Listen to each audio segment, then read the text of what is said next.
community is just a group of human beings.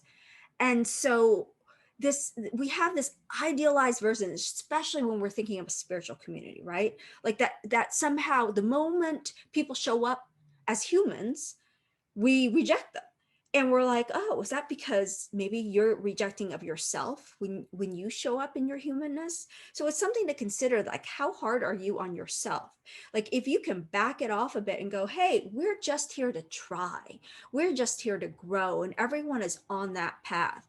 Sure, certain people in the community I might not be best friends with, or maybe not even like interact closely with, but maybe within this community, if it satisfies all of those other requirements for me, maybe I'll stick it out for a while, and I'll take a look at myself and do my Enneagram work of going, hey, is this trigger, does it look awfully like the trigger of my type? Is this my old storyline?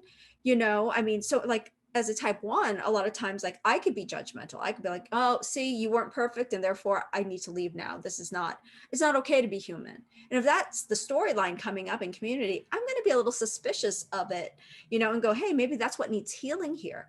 And definitely for me now, community has become a place where it's like, oh, I get to be human. Now I know I'm loved, even when I'm not perfect, right?